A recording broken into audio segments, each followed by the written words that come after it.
Le document de politique foncière remis au chef de l'État après 2 ans et demi de travaux, la Commission nationale de réforme foncière fixe le cap pour un accès équitable aux ressources naturelles. Le président Macky Sall veut plus de transparence et d'inclusion dans la gestion du foncier. 60% des dossiers traités au tribunal sont relatifs à cette problématique.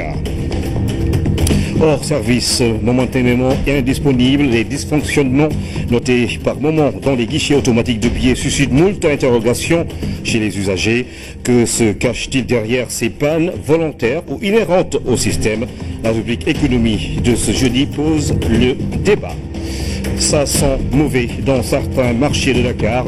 Bouchez-vous les narines si vous êtes obligé de faire vos achats dans ces lieux.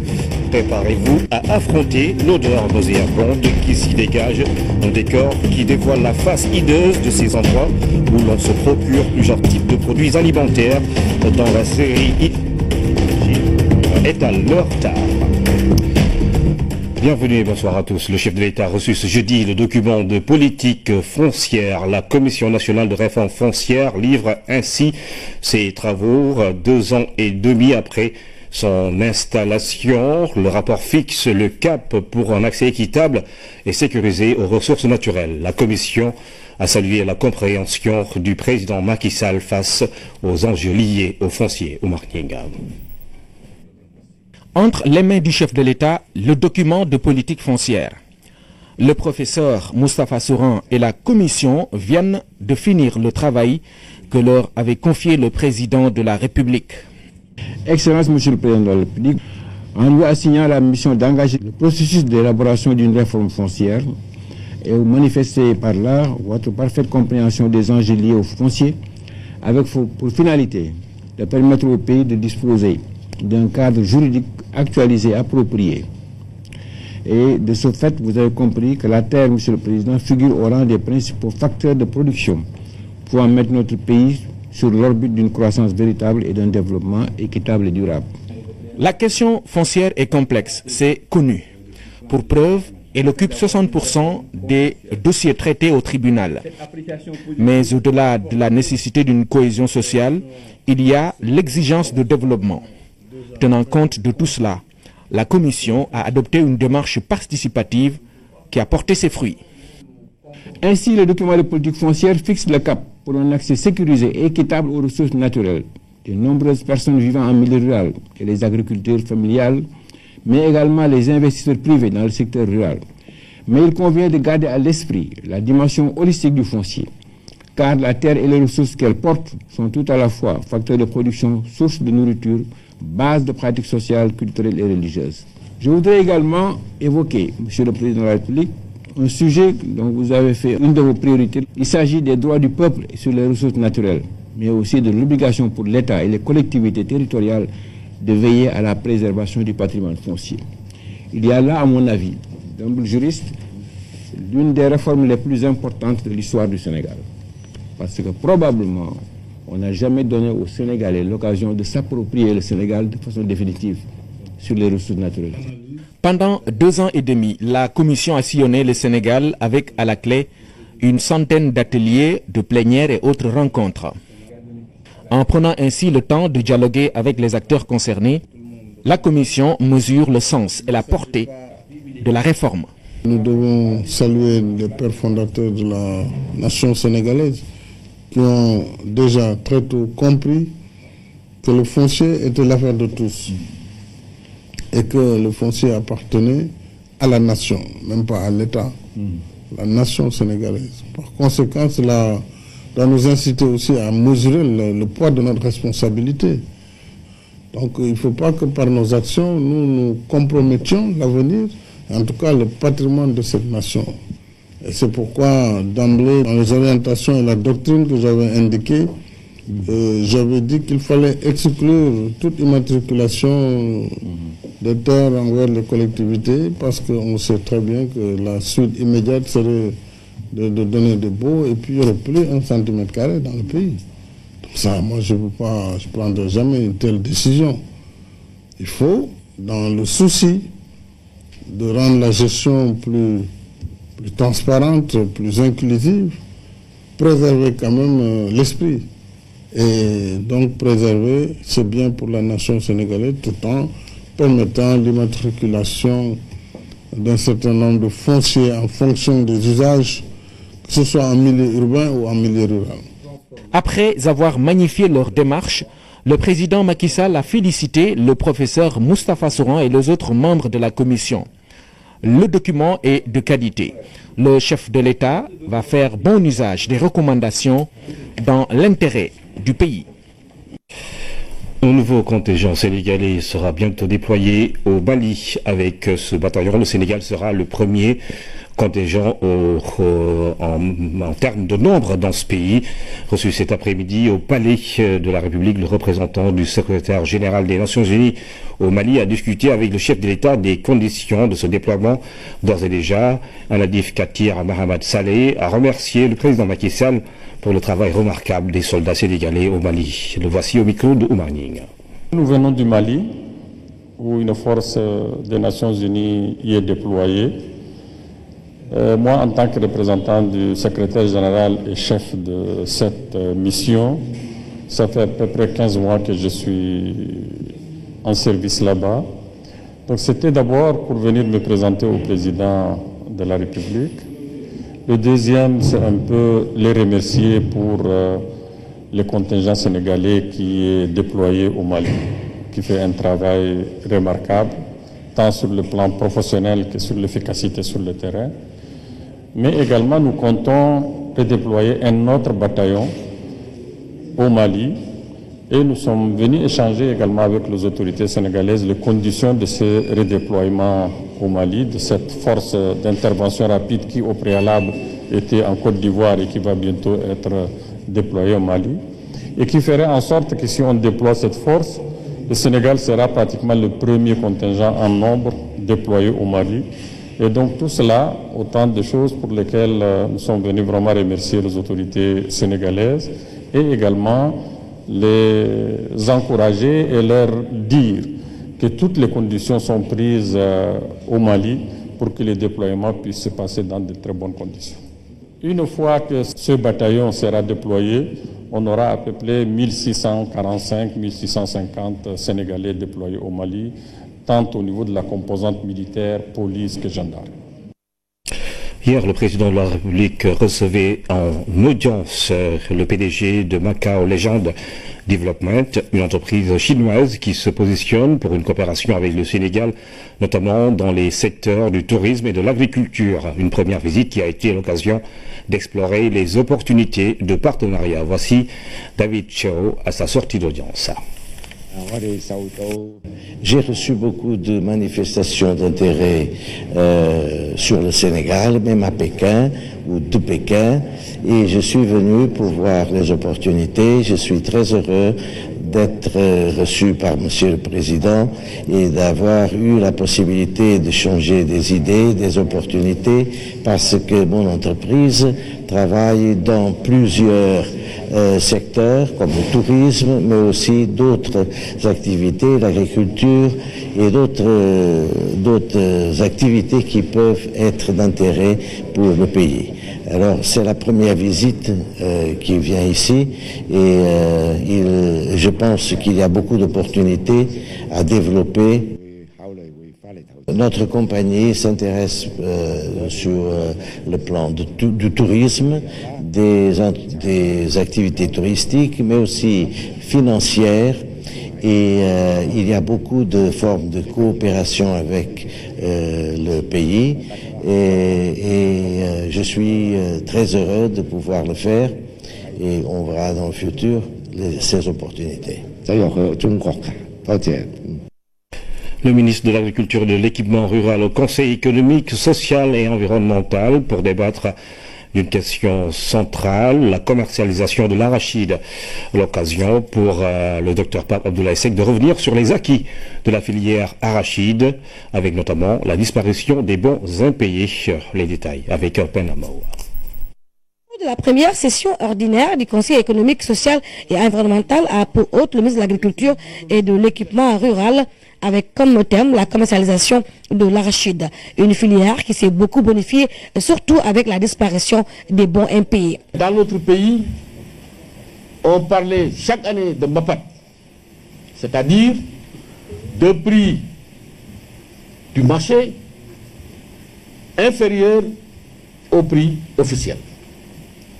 Depuis l'an passé, et pour la première fois dans l'histoire de notre pays, le Mbapat a définitivement disparu au Sénégal.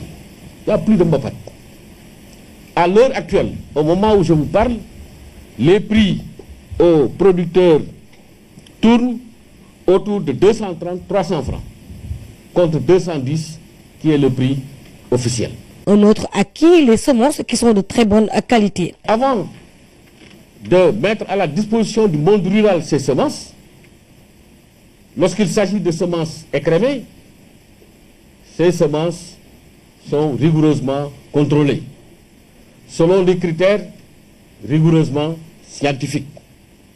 Contrôle portant sur la pureté variétale, sur la pureté spécifique, sur le rendement semence, sur la faculté germinative et sur l'état sanitaire. C'est après contrôle de ces semences détenues par les OPS que nous donnons des notifications pour mettre ces semences à la disposition du monde rural. Donc c'est le lieu de dire avec force et conviction que ces semences de mauvaise qualité dont on parle appartiennent à la préhistoire de notre pays compte tenu du dispositif qui a été mis en place. Et docteur Papa Abdoulaye Seck de dire que la filière arachidière est en renaissance. Changeons nos attitudes et nos comportements. Croyons au fait que l'agriculture doit être le vecteur, la locomotive de notre croissance, dans la solidarité, dans la participation et dans la responsabilité. Transformons notre agriculture. Action et moins de théorie pour changer l'agriculture du Sénégal. Satisfait des réponses et du travail abattu dans le secteur, les conseillers ont voté à l'unanimité le projet d'avis sur la commercialisation de l'arachide. 47 milliards de francs CFA, c'est le montant du financement que la Banque islamique de développement vient d'allouer au programme national des domaines agricoles communautaires. 4 domaines agricoles seront implantés un peu partout dans le Sénégal. Le ministre de la Jeunesse, de l'Emploi et de la Construction citoyenne a lancé ce jeudi à Dakar le projet de développement de l'entrepreneuriat agricole du PRODAC. Le reportage de Thierno Diallo. Pour promouvoir l'emploi des jeunes, la Banque islamique de développement a alloué 47 milliards de francs CFA au programme des domaines agricoles communautaires.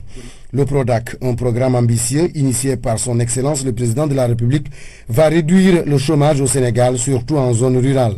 Dès son accession à la magistrature suprême, le chef de l'État a mis en place d'importants instruments de promotion socio-économique pour prendre en charge la lancinante question de l'emploi des jeunes.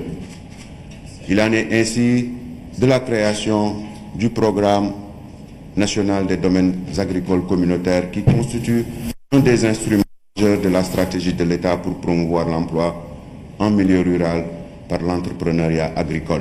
Il y a beaucoup de pays aujourd'hui dans la sous-région qui demandent à répliquer ce programme. C'est pour nous une opportunité avec ce lancement de donner de la visibilité au programme, surtout que les gens ne pensent pas que c'est seulement un projet agricole. C'est un emploi pour les jeunes. Ce projet particulier va générer 30 000 emplois jeunes. Et ces jeunes vont être formés, ils vont rester chez eux, ça va être des entrepreneurs. Ce financement de la BID va permettre la création de 4 domaines agricoles communautaires. Il s'agit des DAC de Boulel à Kafrine, Nyombato à Fatick, Dodi à Louga et Fafakuru, région de Kolda. Les DAC sont faits sur la base de critères agroécologiques. Chaque zone agroécologique a son potentiel, mais nous, en tenant compte de ça, nous choisissons la spéculation qui a une grande valeur ajoutée. Parce que nous sommes un programme de création d'emplois et non un programme agricole. Le soubassement pour nous, c'est le secteur primaire, mais aussi tout ce qui est transformation et chaîne des valeurs agricoles. L'objectif de ces DAC est de créer des emplois en milieu rural, freiner l'exode et désengorger les pôles urbains. Les jeunes doivent savoir que le PRODAC est à leur disposition un instrument de richesse, un instrument de bonheur que le président de la République a mis à leur disposition, à la disposition des jeunes Sénégalais. Il faudrait qu'ils viennent vers le PRODAC parce que tu sois diplômé ou pas, que tu aies une formation ou pas, le PRODAC va t'orienter jusqu'à ce que tu aies la joie au sein de ta famille. Au terme, le programme des domaines agricoles communautaires va créer 30 000 emplois et 348 groupements d'entrepreneurs agricoles GA. 2 ans après la mise en place du système de régulation des importations du riz, l'heure est à l'évaluation. Les acteurs se penchent sur les résultats obtenus et poursuivent la réflexion pour une bonne commercialisation du riz local. Alessandro Diédio. 2 ans après l'adoption par le ministère en charge du commerce du système de régulation des importations de riz visant à promouvoir une bonne commercialisation du riz local, à quoi s'ajoute l'adoption de quotas soumis aux importateurs, lesquels sont désormais tenus de n'acheter à l'étranger qu'au prorata du volume des achats de riz au niveau local. L'heure est donc à l'état des lieux. Le bilan à mi-parcours de la problématique de la commercialisation est salutaire car il permet d'identifier à temps les facteurs bloquants et à leur trouver les solutions idoines. Pour ce faire, les informations doivent être réciproques entre acteurs de la filière. On prépare à cet atelier d'évaluation de la commercialisation du riz local par les systèmes de régulation l'ensemble des acteurs de la chaîne de valeur de la filière riz, entre autres l'association des riziers du Nord. On est sur la bonne voie. Bon, aujourd'hui, on a fait ce qu'il fallait faire. Dans la mesure où aujourd'hui la production nationale est arrimée aux importations de riz. Et que donc maintenant les mécanismes sont mis en place, mais pour toute chose humaine, il faut les parfaire. L'enjeu lié à cette rencontre est de taille quand on sait que la dépendance de notre pays des importations de riz pèse pour plus de 200 milliards de francs CFA sur la balance commerciale en termes de déficit. Il s'agit donc de réagir dans le sens de la volonté exprimée par le chef de l'État dans son programme d'autosuffisance alimentaire à l'aune du programme national d'autosuffisance en riz, le PNA. Pour donner corps à cette dynamique et impulser la filière riz, le changement de paradigme prôné par le ministre en charge du commerce est plus que nécessaire. Vendre avant de produire, établir des contrats entre acteurs et intégrer l'ensemble des maillons de la chaîne de valeur au sein de la plateforme de commercialisation du riz. C'est un phénomène qui a fini d'exaspérer les clients des banques. Les guichets automatiques ou distributeurs de billets qui tombent souvent en panne, hors service ou indisponibles. Comment comprendre ces dysfonctionnements? Quels préjudices pour les usagers? Et quelles réponses fournissent les banques? La rubrique économie de ce jeudi pose ce débat très monétique du reste à Ramdawa. Une carte introduite, une somme demandée et à vous les billets. Simple et efficace, mais... C'est vraiment efficace, mais des fois ça cause des problèmes, surtout quand le service est indisponible et qu'on a vraiment besoin d'argent. On ne sait pas comment on fait. Et si c'est urgent, bon voilà. Un jour, je suis allé retirer de l'argent. Je ne sais plus, ça devait être 50 000 ou 60 000. Et le distributeur m'a affiché que le distributeur était en panne. Et j'ai été surpris 2 jours après de voir que j'ai été débité. Malgré tout. L'argent n'est pas sorti, mais j'ai été malgré tout débité. Je suis allé le signaler auprès de mon conseiller et il a fallu quand même que j'attende 15 jours avant d'être remboursé. La hantise des usagers, c'est ce message. Guichet hors service ou momentanément indisponible, glaçant pour ceux qui sont dans l'urgence ou qui n'habitent pas près de ces gaps. Très souvent, on peut faire 4, 5, 6, voire même une dizaine de distributeurs et aucun ne fonctionne. Je pense qu'elles n'investissent pas assez dans leurs distributeurs parce qu'on est en 2017. Je pense que maintenant il y a des distributeurs, ce qu'on appelle des distributeurs nouvelle génération, qui permettent, non seulement qui sont plus fiables, mais qui permettent de faire des opérations beaucoup plus diversifiées. C'est un ancien conseiller en gestion de patrimoine qui parle. 10 ans d'expérience dans le service bancaire en Europe. Il est toujours dépassé par les dysfonctionnements récurrents sous nos cieux. Le phénomène excède aussi ce défenseur infatigable de la cause des usagers. Cette carte-là coûte excessivement cher, 23 000 pour certaines, 30 000 jusqu'à 70 000. Donc un service qui est là, mais que le client ne peut pas utiliser correctement du fait des gaps qui tombent régulièrement en panne. Un lourd préjudice que la banque lui cause, alors que lui, s'il cause le moindre préjudice à la banque, immédiatement les pénalités tombent. Et un gap ne devrait pas tomber en panne plus de 5 minutes. C'est lors des grands événements, les week-ends, les fins de mois, que les clients se plaignent le plus. On a reçu beaucoup de plaintes de clients qui ont perdu leurs biens, qui ont perdu leur argent, qui ont perdu même l'intégralité de leur salaire du seul fait d'un GAP qui tombe en panne. Ou bien vous faites une opération, le GAP est en panne, vous sortez, l'argent sort derrière vous, c'est vous aussi qui perdez. Qu'est-ce qui se cache derrière cette indisponibilité à satisfaire l'usager? Pour tenter de trouver réponse à cette question, nous avons d'abord été au GIM UEMOA qui fédère une centaine de banques dans l'espace. Déjà, un guichet automatique pour fonctionner a besoin d'énergie.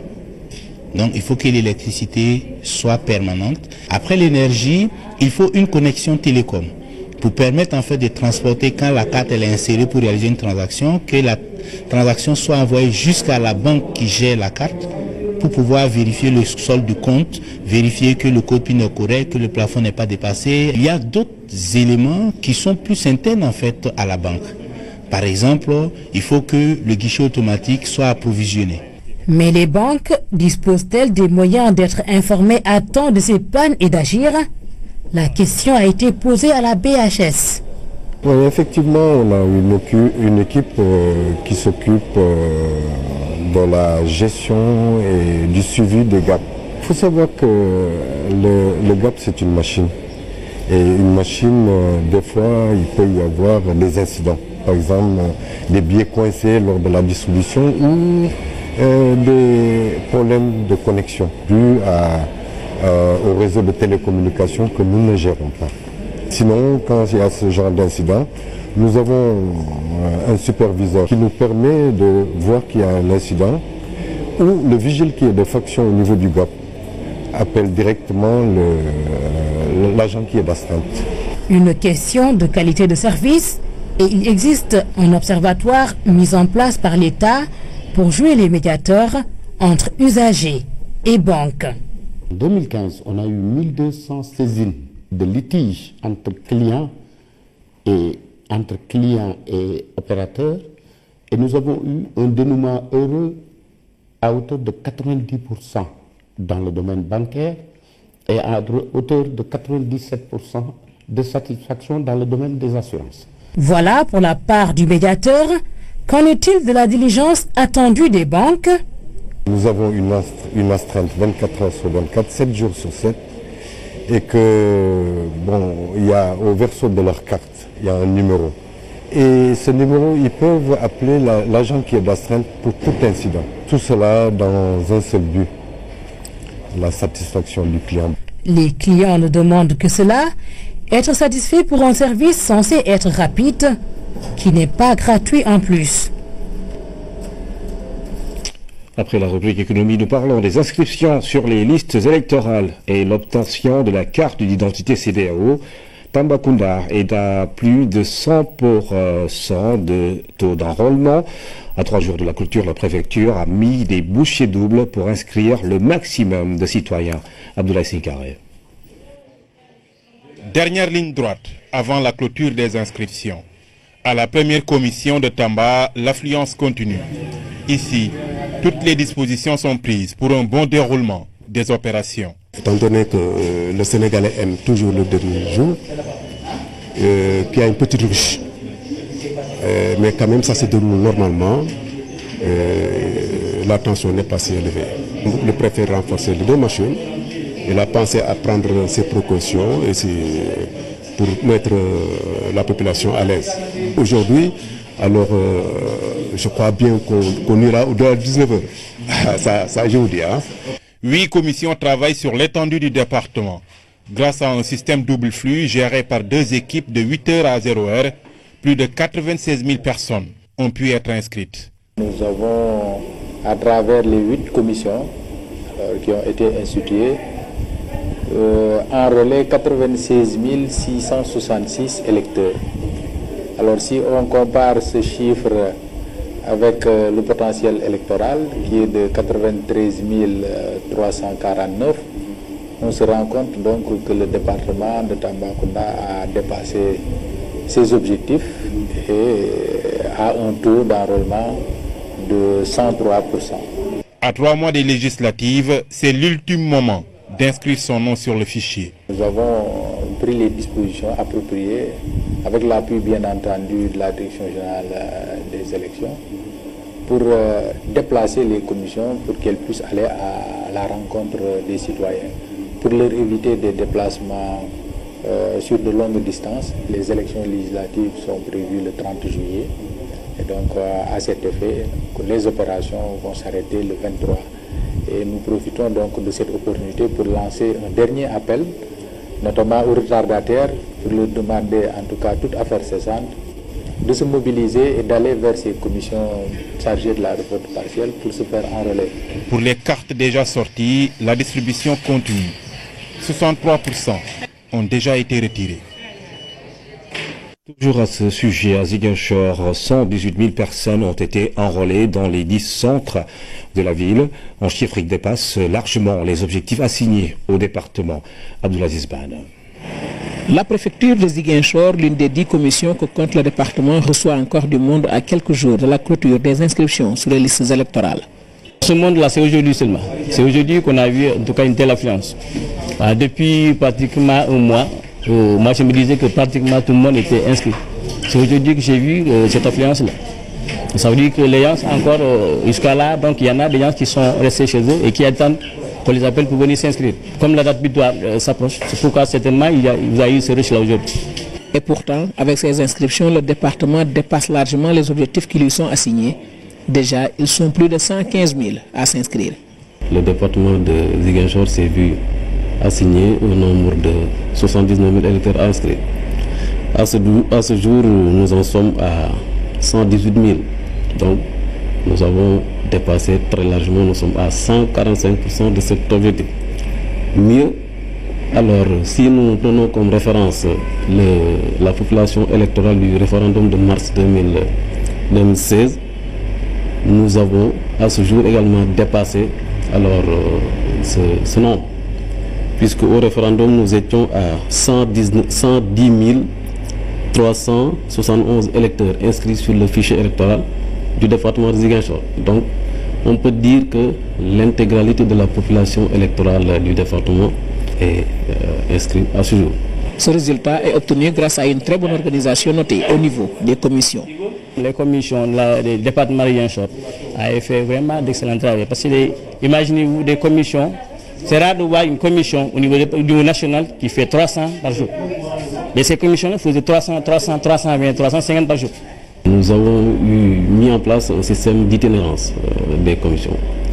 Au début, nous avions une seule commission itinérante, n'est-ce pas, qui a fait le tour de beaucoup de quartiers, de beaucoup de services et établissements. Et certains quartiers qui, au début, n'étaient pas encore couverts par une commission. Donc, avec ce système-là, alors nous avons pu booster considérablement le rythme des inscriptions. En tout cas, nous avons pu contenir plus ou moins alors, le rush que nous avons constaté vers les commissions tout au début de l'opération.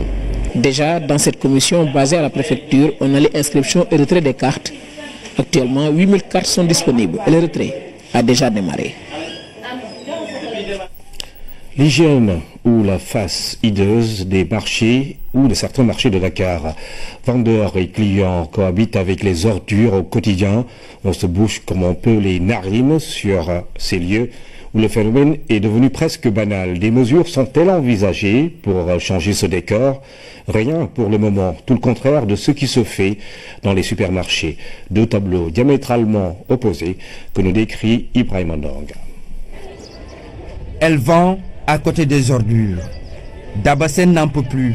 Voilà 8 ans qu'elle est dans ce marché et depuis, l'état d'immondice ne cesse de dicter leurs lois. Cette situation ne nous arrange vraiment pas. Nous devons avoir un dépotoir pour le marché. Mais avec ces ordures, les clients vont finir par nous fuir. Mais pour le comité d'hygiène, la présence en abondance des ordures est une exception. Chaque jour, le véhicule est là, on ramasse les ordures, on balaye le marché proprement, donc il n'y a aucun problème. Je crois que ça, c'est uniquement pour le dimanche. Dans ce marché de la commune de Padoua, certaines clientes font preuve de vigilance avant d'acheter leurs approvisionnements. Moi, je n'achète qu'auprès des vendeurs où les lieux sont propres. Ici, l'insalubrité se pose avec beaucoup plus d'acuité pendant la saison des pluies. En période d'hivernage, le marché est presque impraticable. Il y a des eaux stagnantes partout. Je pense que dans un marché, on ne devrait pas avoir de sens interdit. Au marché Gueule-Tapée de Golfe Sud, le réflexe est presque général. Difficile de passer sans se boucher les narines. Une situation qui a poussé les commerçants à construire ce vidoir. Aujourd'hui, l'ouvrage semble atteindre ses limites. Les eaux usées et déchets du marché dépassent largement la capacité de ce vidoir. Tous les 2 jours, nous sommes obligés de le vider, moyennant 65 000 francs CFA, et c'est déplorable. Thiaroye. Le centre commercial inauguré en 2013 jouit de plusieurs commodités, contrairement à beaucoup de marchés. C'est un centre commercial qu'on a construit sur les normes internationales. On a mis les bouches d'incendie, il y a l'assainissement, il y a la sécurité, il y a tout ici. À partir de 18h, 19h, vous verrez toutes les couches de la sous-région.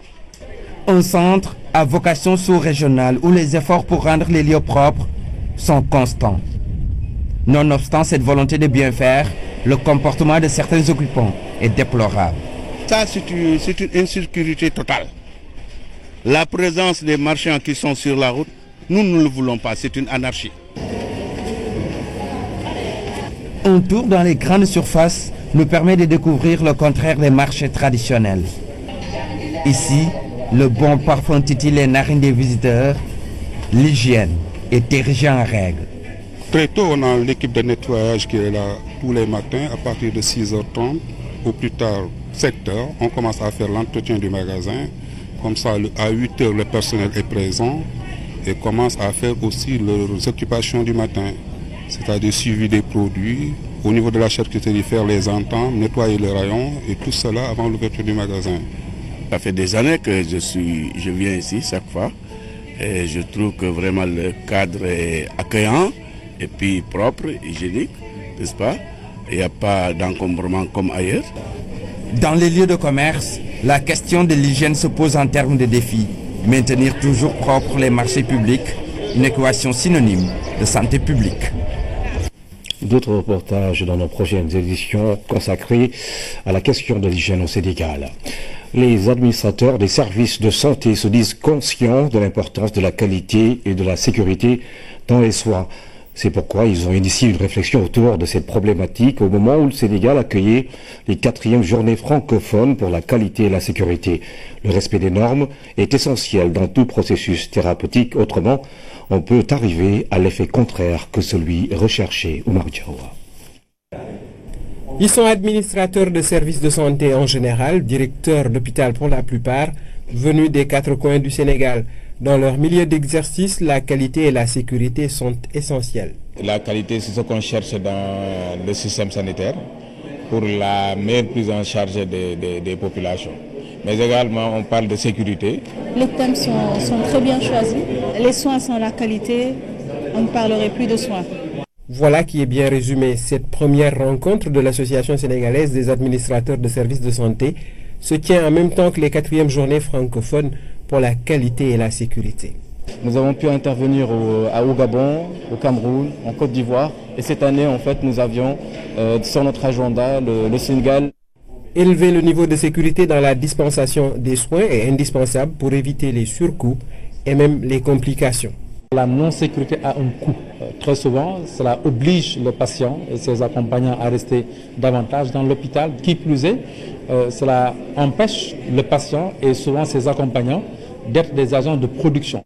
Plusieurs stratégies peuvent être envisagées pour garantir la sécurité et assurer des standards de qualité. Il faut effectivement dans chaque structure de santé créer une cellule de veille pour gérer ces situations. La stabilité sociale du cadre professionnel hospitalier participe d'une démarche qualité. On ne peut pas prodiguer des soins de qualité si effectivement il n'y a pas de paix sociale. Parce qu'à l'hôpital, tout est lié. Notre devoir, c'est de tout faire pour que la sérénité et la paix sociale règnent. Beaucoup d'établissements de soins sont confrontés à une instabilité sociale. à un manque de sécurité biologique et à un défaut de qualité visible de tous. Les conséquences sont les antibiorésistances, les infections nosocomiales et l'échec thérapeutique. De la drogue et des médicaments contrefaits d'une valeur de plus de 2 milliards incinérés à Tambacounda. Ces produits ont été saisis dans les différents barrages routiers de la région par les services de la douane. Abdoulaye Sinkaré. De la drogue et des médicaments contrefaits d'une valeur de près de 3 milliards de francs incinérés. Il s'agit de fortes quantités de chanvre indien et de drogue dure saisies en l'espace de 18 mois.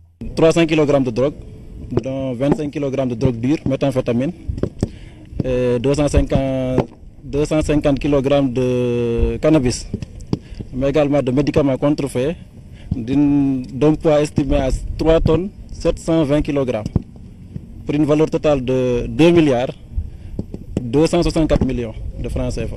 Parmi le stock de médicaments qui vient d'être détruit, il n'y a pas un seul produit qui provient du secteur officiel de distribution. Donc ce sont tous des médicaments contrefaits. On ne peut pas tracer l'origine. Ils n'ont pas de code barre, il n'y a pas de laboratoire fabricant, tout est écrit pratiquement en anglais avec une traduction française très douteuse. Donc c'est vraiment extraordinaire. Les saisies ont été faites dans les différents postes frontières de Tamba, Kumpentoum et Bakel par la douane. Vu l'étendue de la région, la synergie des forces est nécessaire pour plus d'efficacité. Nous partageons aussi la frontière avec beaucoup de pays, beaucoup de nos pays voisins, ce qui fait que vraiment le flux routier est extrêmement important. D'ailleurs, il est même à la limite ininterrompu tous les jours. Ce qui fait qu'évidemment aussi les trafiquants aussi en profitent. C'est pourquoi ici vraiment le travail de la gendarmerie, de la police, de la douane et même de l'armée au niveau de la frontière aussi mérite d'être quand même salué. Parce que quand même le défi il est immense. Les moyens aussi sont parfois aussi limités malgré l'effort quand même de l'État, vu l'immensité de la zone. C'est pourquoi vraiment nous magnifions à chaque fois l'importance de ce genre de travail effectué par les forces de défense et de sécurité. Pour enrayer le fléau, les autorités en appellent à une sensibilisation continue des populations. Les amicales des agents de la RTS et de la BCAO ont organisé une journée médicale, une initiative qui a réuni plus de 150 femmes. Ces dernières ont bénéficié de consultations gratuites. Claire Diop. Journée médicale organisée par les amicales des agents de la RTS et de la BCAO Kaolack. Cette offre de santé a permis à plus de 150 femmes de la commune et des localités environnantes de bénéficier d'un dépistage gratuit des cancers du col de l'utérus et du sein. Bonne nouvelle pour les candidates, aucun cas positif n'a été signalé. Nous n'avons pas eu donc de cas positifs au niveau donc du cancer de l'utérus, de même qu'au niveau du cancer du sein. Tous les cas donc sont négatifs. C'est une très bonne chose parce que cela permet donc de dépister beaucoup de femmes et aussi les femmes vont se rendre compte que c'est une très bonne chose, le fait de se faire dépister. L'activité, l'innovation majeure de la 5e édition de la randonnée pédestre de la RTS et de la BCAO Kaolack. À travers cette manifestation, les deux amicales entendent réaffirmer la mission de service public des deux institutions. Vous avez organisé une journée de consultation médicale sur des pathologies qui sont extrêmement compliquées dans notre pays. Donc, parce que c'est des pathologies dont la prise en charge est souvent longue et ça coûte excessivement cher. Donc permettre à nos dames de faire le dépistage et éventuellement une meilleure prise en charge, vraiment c'est une excellente initiative qu'il faut saluer. Avec l'engouement que nous avons noté tantôt, ça a été une très belle initiative que je tiens à saluer ici au nom de monsieur le directeur national de la BCAO pour le Sénégal, monsieur Al-Ahminoulo, qui avait manifesté le désir de venir communier avec nous. Malheureusement, du fait de contraintes, il n'a pas pu se déplacer. Donc vous avez son soutien et son accompagnement. Le gouverneur de la région de Kaolack a présidé la cérémonie officielle. L'occasion est saisie par l'autorité pour saluer la démarche. Je voudrais vous saluer, mais surtout vous féliciter. Vous féliciter pour cette belle initiative.